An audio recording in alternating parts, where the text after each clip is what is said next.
Fala moçada, sejam todos muito bem-vindos. Meu nome é Marco Antônio, vocês estão no canal Cripto com Sabedoria.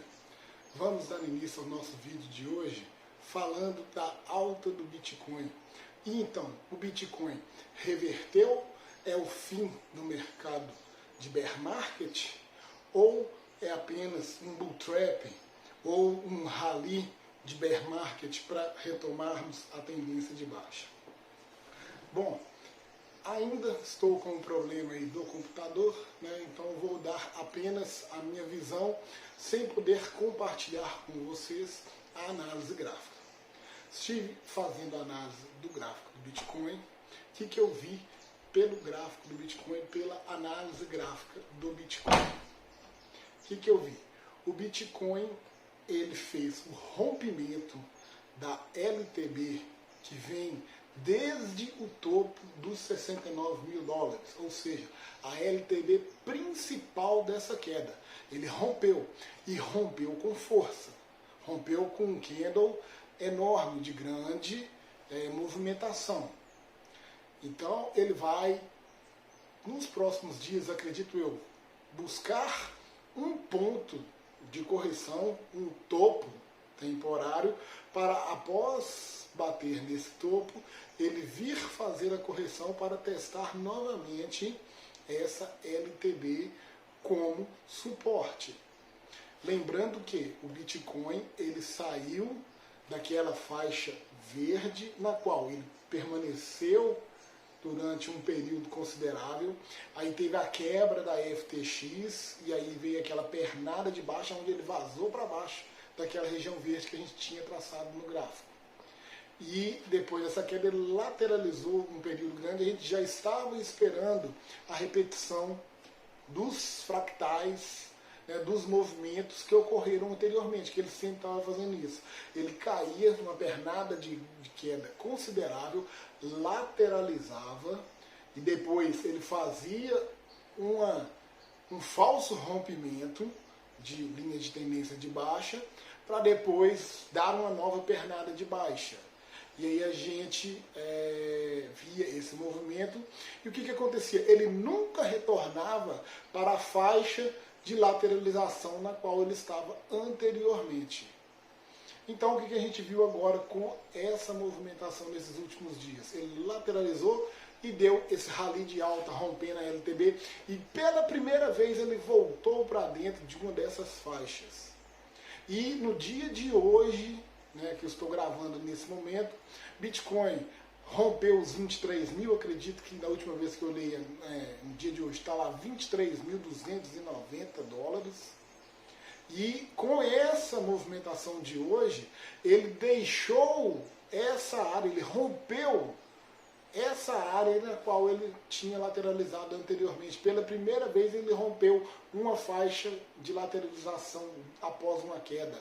Então ele rompeu, lateralizou, voltou para dentro de uma faixa pela primeira vez, e dentro dessa faixa ali, ele rompeu essa faixa na qual ele lateralizou antes da última queda. Então, a gente vê um movimento grande e com força no Bitcoin pela primeira vez desde a grande queda lá dos 69 mil dólares. A gente não viu uma movimentação dessa no Bitcoin. E aí o que a gente vê? Né, que ele vai buscar essa possível faixa aí para ser vai buscar, né, uma possível região para ser o topo do Bitcoin aí. Depois dessa faixa verde, eu lembro que a gente tinha uma faixa vermelha no gráfico, né? E acredito eu que ele vai buscar essa faixa vermelha ali para ser o seu topo desse movimento de alta, para buscar uma correção. Agora cabe saber se essa correção ela será uma correção, né, saudável ali, buscando um respiro para ele poder continuar a tendência, ou se vai ver aquela paulada corrigindo toda a sua subida aí para ser aí um rally dentro do bear market. Tá? Queria chamar a atenção para o seguinte, a gente fica otimista nesse primeiro momento de que ver um movimento desse de força do Bitcoin como a gente não via há tanto tempo, nos leva a crer e a pensar que o bear market possa estar realmente acabando. Quem comprou lá na região dos 16 mil, 17 mil, comprou. Talvez nunca mais compre. Mas o que vai determinar para a gente se é o fim do bear market ou não? Eu andei dando uma olhada mais ampla, né, tirando o zoom do gráfico do Bitcoin, fui para o tempo de tela do gráfico mensal.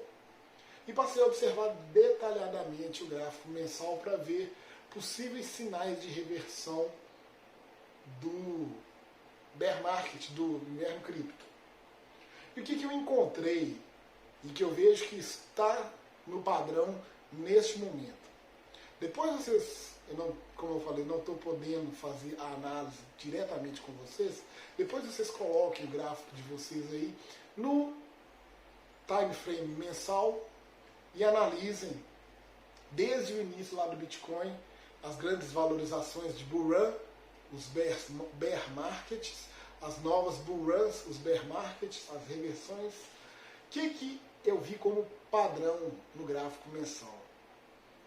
Eu vi que depois do inverno cripto, quando começa aquela pernada de baixa significativa, e que o Bitcoin cai 90, 95, 80% de correção dentro do inverno cripto, quando chegamos no período de reversão do inverno cripto para um novo ciclo de alta, uma nova bull run, mesmo que depois dessa reversão ele lateralize durante alguns meses para depois dar aquela explosão, eu vi o seguinte: todas as vezes que houve, após o bear market, um candle de engolfo de alta. O que é o candle de engolfo de alta?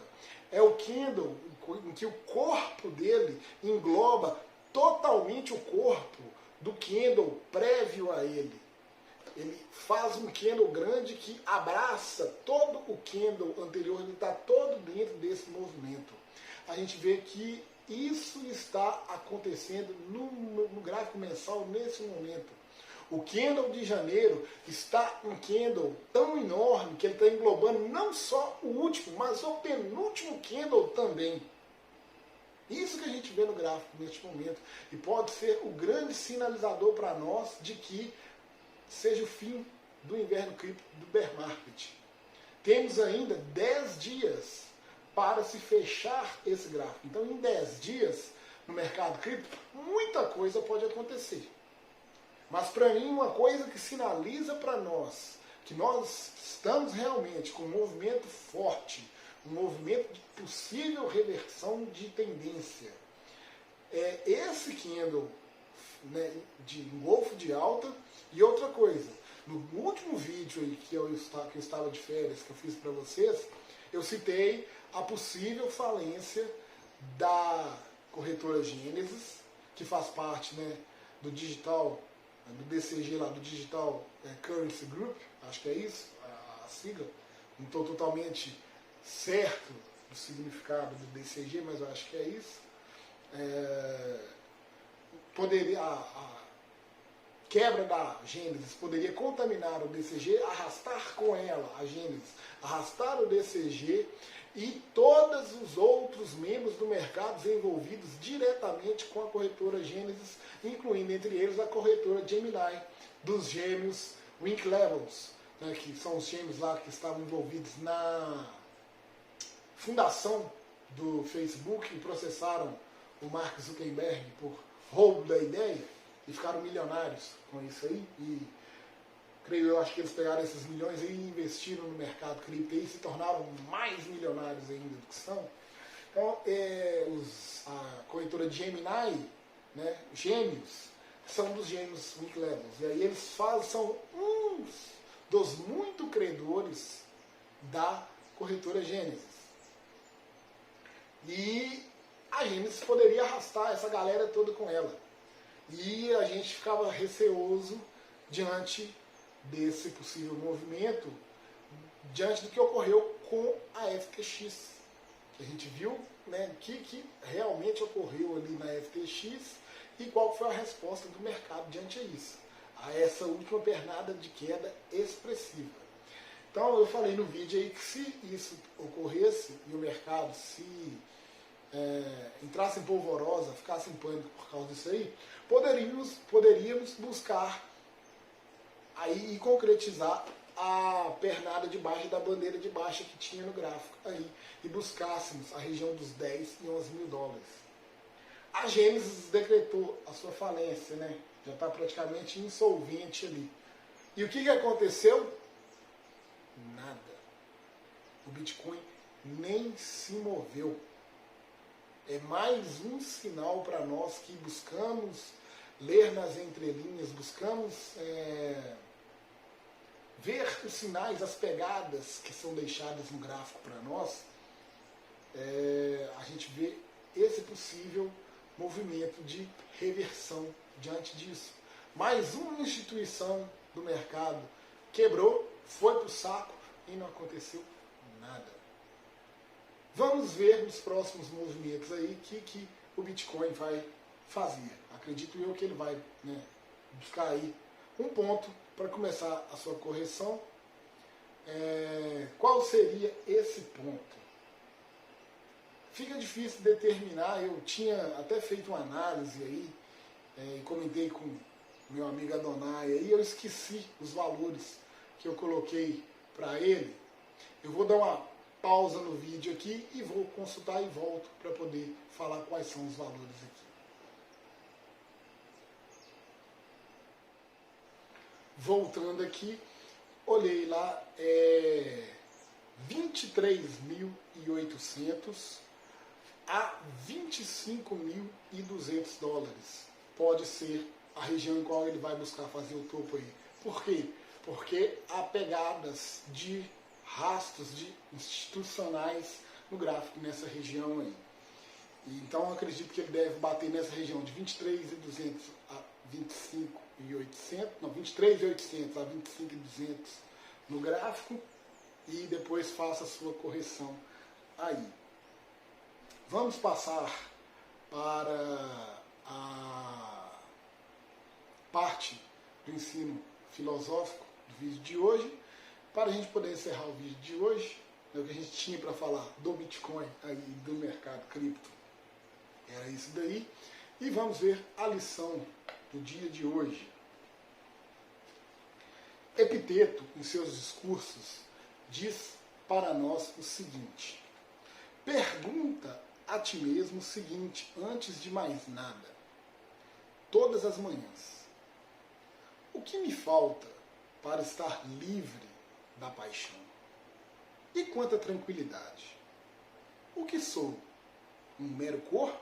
Um proprietário? Ou uma reputação? Nenhuma dessas coisas. O que então? Um ser racional. O que é exigido de mim? Que medite sobre tuas ações. Como me desviei da serenidade? O que fiz de hostil, antissocial ou desatencioso? O que deixei de fazer em todos esses casos? Então, Epiteto traz para nós um manual de como nos portarmos, como sermos disciplinados. E Marco Aurélio bebeu diretamente dessa fonte de Epiteto. Tanto que o seu livro, Meditações, é justamente colocando em prática esse ensinamento de Epiteto, no qual ele faz reflexões em torno de sua vida, questionamentos filosóficos, no ponto de vista estoico. Além de Marco Aurélio, temos um outro grande filósofo também que tinha esse mesmo costume de fazer reflexões. Porém, ele fazia suas reflexões antes de dormir. Ele se perguntava se ele fez todo o bem que ele podia, se ele magoou alguém, se ele feriu alguém, se ele se desentendeu com alguém, se foi grosseiro com alguém, o que ele fez de bom, o que ele fez de útil, o que ele poderia melhorar. Esse filósofo foi Santo Agostinho. Santo Agostinho fazia essas meditações de todo um dia do que passou. Marco Aurélio a gente já não sabia se era ao levantar ou se era ao se deitar, no qual ele escrevia sobre as suas meditações. Mas Epiteto deixa para nós aqui um roteiro para a gente poder fazer umas reflexões diárias. O que me falta para estar livre da paixão? Né? O que nos falta para nos vermos livres dos nossos vícios? Em qual aspecto nós temos que melhorar? E quanto à tranquilidade? O que vai me dar tranquilidade na minha vida? O que vai me dar tranquilidade no meu dia a dia? Tenho que correr, ir atrás de quê? Que vai me dar essa tranquilidade. O que eu sou? Né? Eu sou um corpo? Sou um proprietário? Ou eu sou uma reputação? Nada disso. A gente não é nada disso. A gente sabe que tudo isso é temporário. Nosso corpo vai se desgastar e vai voltar ao pó. Do pó viemos, ao pó voltaremos. Proprietário, nós somos depositários de Deus. Ele nos fornece aquilo que nós possuímos. É diante da vontade dele. Se amanhã ele nos julgar que nós não somos mais hábeis ou merecedores de ter aquela propriedade, ele nos deu, ele tira. Ou somos uma reputação. Né? Reputação é um conceito que nós gozamos diante da sociedade. E um acontecimento no dia de amanhã pode elevar ou rebaixar a nossa reputação. Nós somos restritos a essas coisas? Não. O que então que nós somos? Somos seres racionais, dotados de pensamento. Somos corpo e espírito. E o nosso racional, o nosso pensamento reside aonde? No nosso espírito. E o que é exigido de nós? Que nós meditemos, pensemos sobre as nossas ações, sobre os nossos atos do dia a dia. É justamente isso que a gente tem que fazer. Refletir todos os dias sobre as nossas ações, como Santo Agostinho assim o fazia. E como me desviei da serenidade? O que tirou a mim do meu centro, da minha razão, da minha tranquilidade da alma, como Sêneca gostava de dizer? O que fiz de hostil, antissocial ou desatencioso? Santo Agostinho fazia essas mesmas indagações nas suas meditações antes de dormir. O que deixei de fazer em todos esses casos? É o mais importante de tudo. A gente olhar para trás e ver que errou, que nós erramos. E o mais importante, além de ver, reconhecer o nosso erro, é procurarmos enxergar qual foi o motivo que desencadeou esse erro, qual a razão do nosso erro, e procurar que a gente possa corrigir esse fator que levou a essa falha. Já dizia, acho que não sei se foi Einstein que disse, né? Que a maior estupidez é a gente fazer a mesma coisa buscando resultados diferentes. Então, para que a gente possa alcançar resultados diferentes, a gente tem que ir lá na origem da nossa falha, do nosso erro, ver aonde nós erramos, por que erramos e corrigir isso para que não erremos novamente em uma nova oportunidade. Então, sejamos disciplinados e tenhamos essa rotina de autoanálise, que isso vai nos ajudar em muito no nosso progresso íntimo e pessoal. Então, o que eu tinha para trazer no vídeo de hoje era isso, meus amigos. Espero que vocês gostem. Curtam, compartilhem com seus amigos, comentem para a gente saber o que vocês acharam do vídeo, o que vocês estão pensando. Então, comentem aí, por exemplo, o que vocês acham que nós devemos melhorar no nosso dia a dia.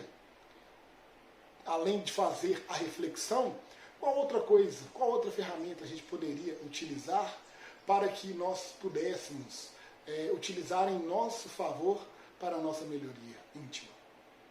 Então, agradeço a audiência de vocês, conto com vocês para um próximo vídeo no canal e os vejo em breve. Um grande abraço a todos vocês.